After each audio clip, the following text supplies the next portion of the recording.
Muito obrigado a você que acompanha esse canal. Eu agradeço pela sua participação nesse vídeo.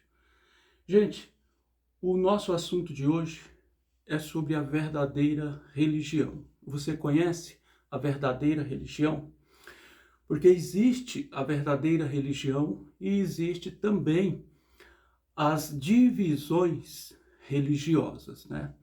O que nós entendemos por isso, gente? A religião verdadeira, ela continua sendo intacta, ela é eterna, ela é indivisível, porque ela pertence a Deus, né? E aquilo que é de Deus é intocável. Mas aquilo que pertence aos homens, a gente sabe que pode ser dividido, né? Então, por isso existe os partidarismos, as religiões, as facções, né? Porque tudo que é do homem é dessa forma, pode ser dividido.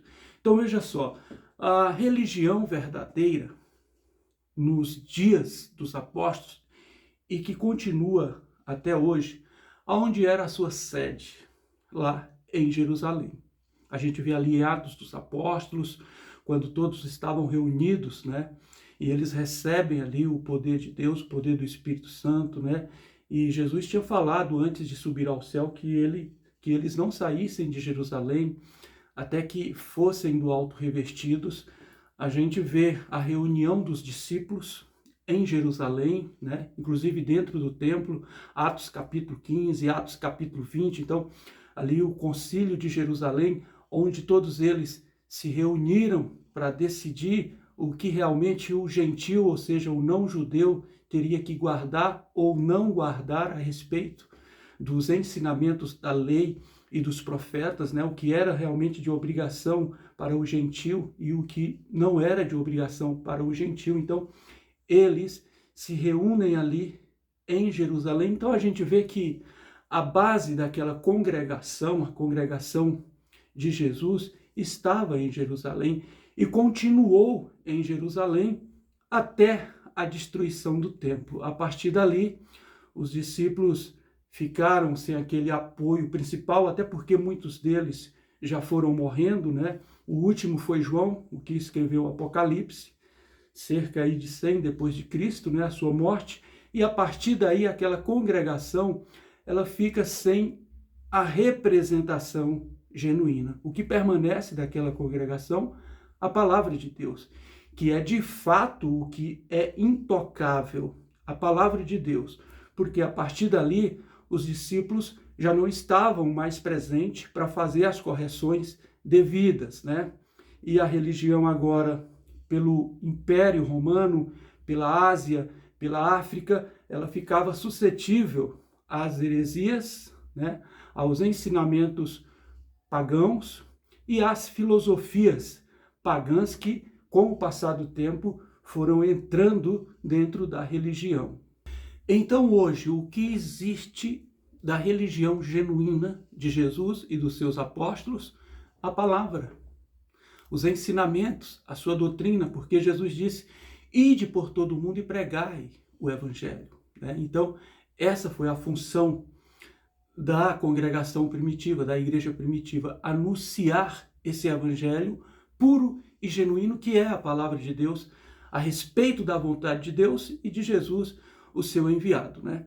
Com a morte dos apóstolos, a destruição do templo em Jerusalém e o fim, de fato, ali dos 12, né? E tantos outros também que foram auxiliadores no evangelho ali no começo, no princípio, com a ausência de todos. Então, as doutrinas de heresias, de mentiras, foram inseridas dentro da congregação que dali para frente continuava, né? Mas Tiago, capítulo 1, verso 27, ele diz o seguinte, que a religião pura e verdadeira, imaculada para com Deus nosso Pai é praticar a caridade com o próximo e se guardar de todo o pecado do mundo. Então, esta é a verdadeira religião. Ela está onde? Na obediência aos ensinamentos de Jesus, na lei, nos profetas, né? Então, veja só, A religião pura e imaculada para com Deus, nosso Pai, é a prática da caridade para com o próximo e se guardar de todo o pecado do mundo. Esta é a verdadeira religião.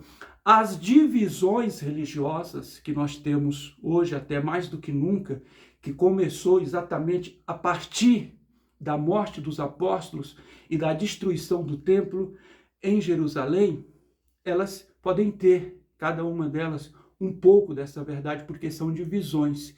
Se é dividido, não carrega a sua totalidade, carrega parte, né? Então, eu acredito que todas elas têm um quê de doutrina, da verdade do que está aqui, mas precisa ser completado.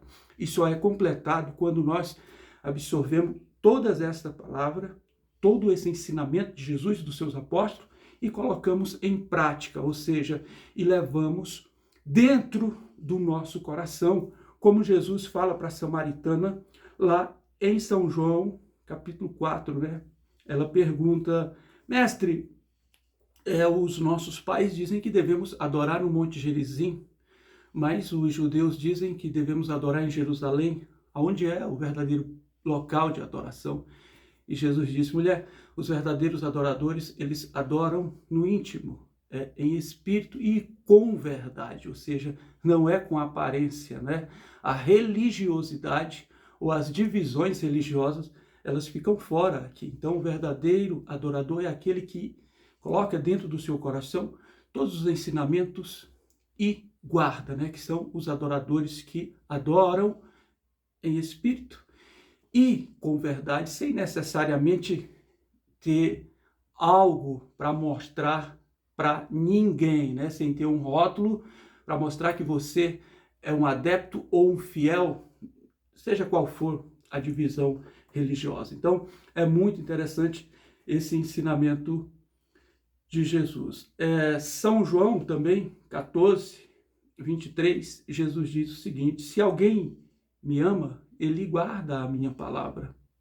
Eu amarei, meu Pai o amará, nós viremos e faremos morada nele. Então, está aqui a verdadeira religião. Se alguém me ama, guarda a minha palavra.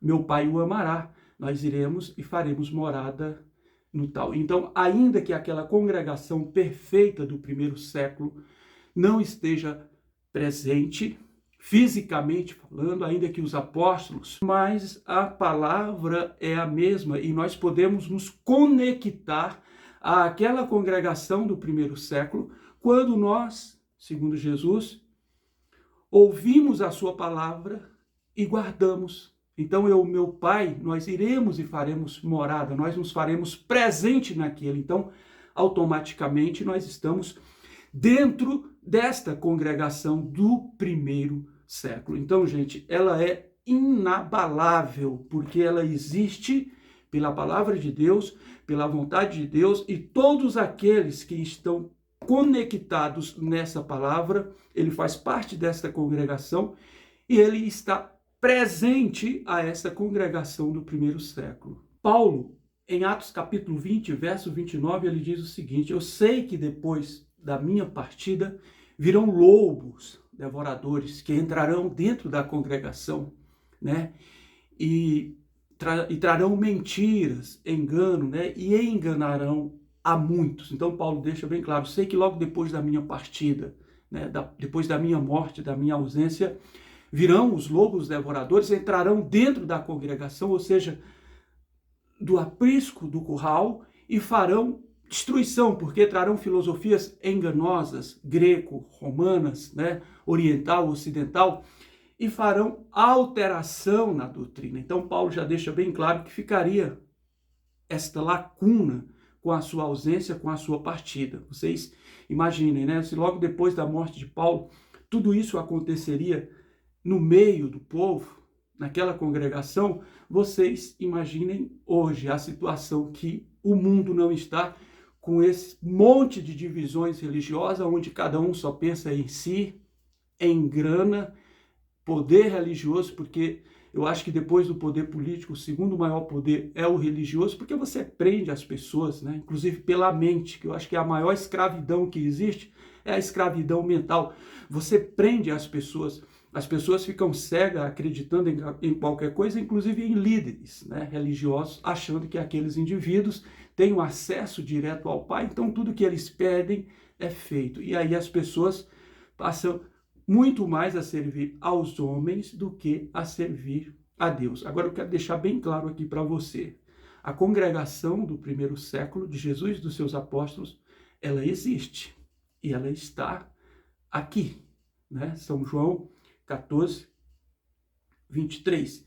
Se alguém me ama, guarda a minha palavra. Eu, meu Pai, eu amarei, meu Pai o amará, nós iremos e faremos morada nele.